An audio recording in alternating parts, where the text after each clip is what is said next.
ज्योत व्रत करने वाली सभी श्रद्धालु बहनों को मेरा सादर प्रणाम है। आज हम एक लोमड़ी और भेड़िया की कथा सुनाने जा रही हूँ। इस कथा को आप लोग श्रद्धा पूर्वक जरूर सुनिएगा। एक भेड़िया और एक लोमड़ी थी। भेड़िया तो बहुत चतुर चालाक थी और शक्तिशाली कि बड़े बड़े वो शिकार को मारकर गिरा देती है, लेकिन लोमड़ी मांस नहीं खाती है। वो फल मूंग खाती है, खेत में जो लोग फल गाड़ते हैं वो खाती है, गाछ का फल खाती है, लेकिन मांस नहीं खाती है। जब भेड़िया बोला कि लोमड़ी तुम मेरे बहन बन जाओ, वो कहती है कि नहीं, तुम्हारे साथ तो मैं कोई रिश्ता नहीं बनाऊंगी। लोमड़ी कहती है कि मैं तो आज नहा के खाकर मैं भोजन किया है, और तुम तो मांस खाती हो। काले ज्योत भगवान का व्रत है, मुझे व्रत उपवास करना है, तुम्हारे साथ कोई रिश्ता नहीं बनाना है। वो भेड़िया कहती है कि लोमड़ी देखो, मैं भी आज नहा के खाकर भोजन किया है, कल मैं भी उपवास रखूंगी। भेड़िया कहती है कि ठीक है, मैं तुम्हारे साथ रिश्ता बनाऊंगी, लेकिन तुम मांस देख कर मांस के ओर नहीं जाओगी। अगर मांस देख कर गई तो तुम्हारे साथ मैं रिश्ता कभी नहीं रखूंगी। लोमड़ी कहती है कि चलो उस पर्वत उस पार बहुत सारा फल है, चलो हम सब फल लाते हैं कि सुबह ज्योत भगवान को देंगे और कल उपवास रहेंगे। वो भेड़िया कहती है कि ठीक है चलो। वो चलते चलते देखती है रास्ते में बहुत सारा पिपरा के लाइन है, ये सारे पिपरा जंगल के ओर जा रहे हैं। जरूर उस जंगल में शिकार है। मांस खाने वाला पशु कभी अपना लोभ नहीं छोड़ती है। भेड़िया सोचती है कि अगर मैं जंगल में गई तो लोमड़ी मुझसे कोई रिश्ता नहीं रखेगी। मैं क्या करूं कि उस जंगल में पता लगाऊं कि क्या चीज है।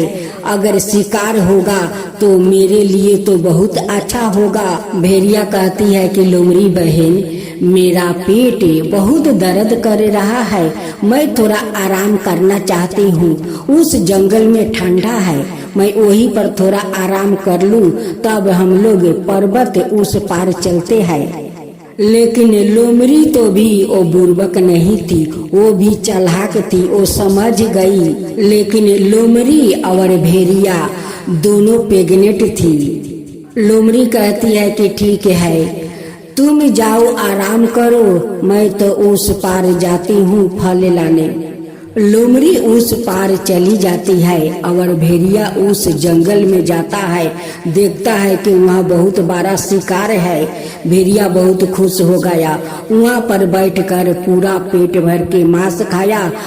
कुछ मांस घर जाकर रख आता है। अब तो लोमड़ी देखती है कि इनकी मुख में तो खून लगा हुआ है, ये मांस खाकर आती है। उस दिन से लोमड़ी ओ भेड़िया का संगत छोड़ दी और रिश्ता भी नहीं राखी। अब तो भेड़िया करे तो क्या करे। कहते हैं कि एक तो मांस मिला, इतना दिन के बाद मैं तो बिना मांस के रह नहीं सकती। कल मैं 24 घंटा उपवास कैसे कर सकती हूँ।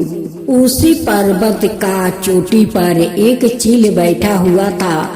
भेड़िया उस चील को देख लेती है और सोचती है कि इस चील से अगर मैं नाता लगा लेती हूँ तो चील तो मुझे बहुत सारा भोजन का पता लगा देगी, क्योंकि ये तो आकाश में उड़ती है और मैं तो नीचे जंगल में रहती हूँ। चीलू से कहती है कि चीलू तुम मेरी बहन बनोगी। चीलू कहती है कि नहीं, तुम्हारे साथ तो मैं कभी रिश्ता नहीं बनाऊंगी।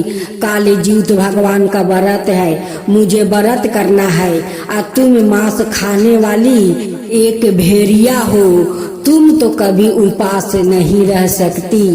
तुम्हारा तो मांस लगेगा, लेकिन मैं तो अपना संतान के लिए जीवित भगवान का व्रत करना है। भेड़िया कहती है कि चिल्लू, कल मैं भी तो व्रत करूंगी, मेरा भी तो संतान नहीं है, मैं अपना संतान के लिए जीवित भगवान का व्रत कल करूंगी।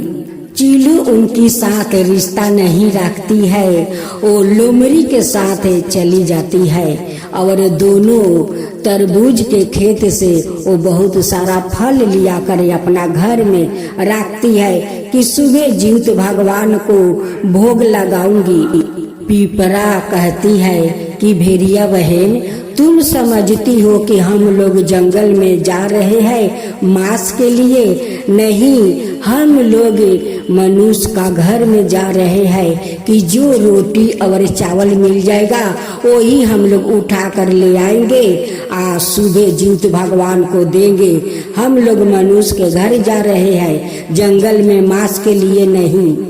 भेड़िया समझ गई कि ये सभी ने चिंटा, चिल्लू, लोमड़ी सचमुच का ये लोग कल निर्जला उपवास करेगी अपना संतान के लिए। और मेरा तो कोई संतान नहीं है, मैं भी तो जीवित भगवान का व्रत करना चाहती हूँ संतान के लिए। उस चिंटा में एक चिंटा बहुत समझदार थी, जो वो भेड़िया को इतना सुंदर समझा देती है और उस चिंटा को बात भेड़िया समझ लेती है। कहती है कि भेड़िया बहन, तुम्हारा तो कोई अपना नहीं है और संतान भी नहीं है, तुम्हारा कुछ हो जाएगा तो तुम्हें देखने वाला कोई नहीं है और नहीं एक गिलास पानी देने वाला है। उसलिए तुम जीवित भगवान पर ध्यान रखो और श्रद्धा भक्ति से उनकी व्रत करो, तुम्हारा संतान जरूर होगा, ये मेरे वचन है। भेड़िया उस चिंटा को बात समझ लेती है और वो भी उस पार जाती है और बहुत सारा फल मूल ले आती है और सुबह चिल्लू सियारिन और जीवित भगवान को भोग लगाती है और उपवास करती है बहुत श्रद्धा भक्ति से।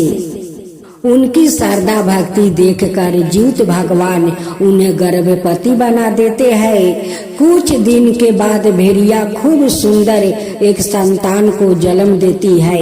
भेड़िया तो बहुत खुश हो जाती है कि उस चिंटी बहन तो बहुत दयालु थी, मुझे बहुत अच्छे से समझा दी और उनकी बात मुझे समझ में आ गई और आज मैं माँ बन गई। मैं इस खुशखबरी मैं उस पहले चिंटी बहन को सुनाऊंगी। भेड़िया जाकर कहती है कि चिंटी बहन, आपको बात तो सच हो गई, मैं माँ बन गई, देखो मेरा कितना सुंदर संतान हुआ है। इस संतान आने का कारण तुम हो, अगर तुम मुझे इतना अच्छा नहीं समझाती, नहीं बुझाती तो मैं कभी श्रद्धा भाव से जीवित भगवान को व्रत नहीं करती। आपका कृपा है कि मैं आपको समझाने पर श्रद्धा भाव से जीवित भगवान को व्रत किया और जीवित भगवान ने मुझे माँ बना दिया। तब बोलो जीवित भगवान की जय, जीवित महाराज की जय।